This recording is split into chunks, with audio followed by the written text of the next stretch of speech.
Hello. Welcome to Premier Football Chat. I'm just going to drop another review on the Carabao Cup final. So yeah, it finished Manchester United 2, Newcastle United 0.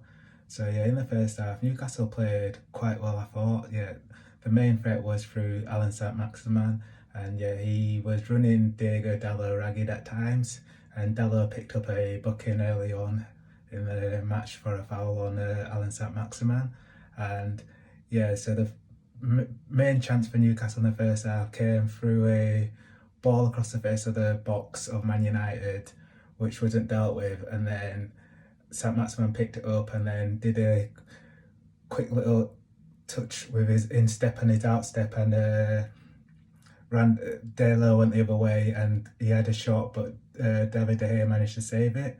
So yeah, for me, I was surprised at Delo starting. I was thinking, if you got Saint Maximin on the left hand side, then you need to have probably Wan-Bissaka, because he's one of the best 1v1 defenders in the Premier League. And yeah, Man United had a chance through Wakehorse, but he didn't catch the shot properly. And I thought that a top striker would have caught the shot properly and would have probably put Man United 1-0 up. But nonetheless, his link-up play and everything else is quite good. It's just his finishing that lets him down at times. And yeah, Man United got a free kick on the left hand side. I think it was a foul from Bruno Grimmage, and yeah, he was playing quite well. I thought he was trying to drive Newcastle forward, and he'd just come back into the team, and yeah, he went down in the first half, but he looked a little bit dazed, but he managed to carry on and play. But yeah, him and Fred were going at it against each other. It was a good little battle between the two Brazilians. But so yeah, he fouled Man United, and then they had a free kick through Luke Shaw, who whipped it in, and Casemiro scored a header. It went to VAR, but Casemiro was just to be onside, so yeah, that put Man United 1-0 up. And yeah, they went 2-0 up after a long ball from David De Gea, and Bart Wakehorse won the ball. No, actually, he didn't win the ball. But he was a bit of a nuisance, and then the ball came to Casemiro, who headed it through to Wakehorse, who played in Marcus Rashford. And then yeah, he used his pace to cause Fabian Schär problems, and the ball deflected off him over Karius. I know the commentators are sort of blaming Karius, saying that he could have done better on it, but to be fair, there's not a lot he could have done, to be honest. I feel it was a bit harsh to blame him, but yeah, it was 2-0 Man United. I thought Karius had a good game. He made a good save from Bart Wakehorse as well, who had a shot to in this towards the end of the first half. It could have made it 3-0. And then in the second half, Ten Hag showed that why he's a top manager. He substituted Diego Dallo for Aaron Wan-Bissaka, so it was Wan-Bissaka against Saint Maximin. And yeah, Saint Maximin was struggling to get past Aaron Wan-Bissaka, who made some really good challenges, and you could sort of see the confidence levels drop from Saint Maximin.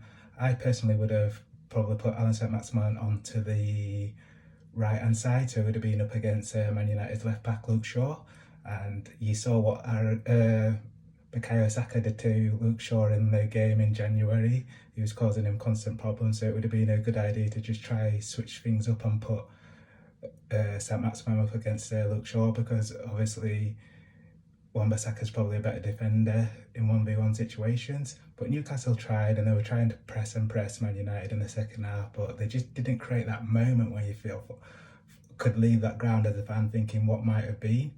So yeah, they tried their best, but yeah, Man United made some good substitutions. They took off Fred and Bart Wakehorse for McTominay and Sabitzer, and that just shored up the midfield. And yeah, Man United had a chance to make it 3-0, but Bruno chose to shoot instead of pass to Casemiro. But yeah, Man United got the win, and it was kind of comfortable. So yeah, congratulations to Man United on winning the Carabao Cup. And it was funny at the end when they were celebrating, and Casemiro just looked at Bruno and sort of like, you could sort of tell that he was talking to him and suggesting, why didn't you pass to me? And then yeah, Man United, they're doing really well. I feel like it could be the start of a multiple trophy haul for them. So it looks like they're on the way back, and they've got that South American contingent of the likes of Casemiro, Anthony, and Lisandro Martinez, and they just win it. They like to win at all costs. Like for them, it's like, win at all costs, and whereas you get some people in the British media who was complaining about Argentina and their celebrations of what they did with Mbappe, but for me, you got to win at all costs first, and then obviously what happens, and you like when you win at all costs, who cares about the spirit of the game? Because what you're doing is you're winning and you're creating these moments and you're creating a legacy. Whereas the English mentality in the media, it's like, oh, playing the spirit of the game and hopefully you might win. Whereas these South Americans is like, nah, we win at all costs first, and then if the spirit of the game's there, it's there, but it doesn't matter because I'm lifting the trophy. I'm South American. I'm a serial winner, and that's how it feels like with the South American contingent these days. And yeah, I felt like Newcastle, they gave it their all, but they just probably need to add a bit more quality in the summer. I probably would have put Dan Burn up front for the last 10 minutes or so, just because of his height. Could have caused Man United a few problems, but yeah, they gave it their all, and the Newcastle fans travelled down in massive numbers yesterday and also today, and yeah, they gave a good account of themselves. So yeah, I just thought I'd drop a quick review on the game. Let me know what you thought of it.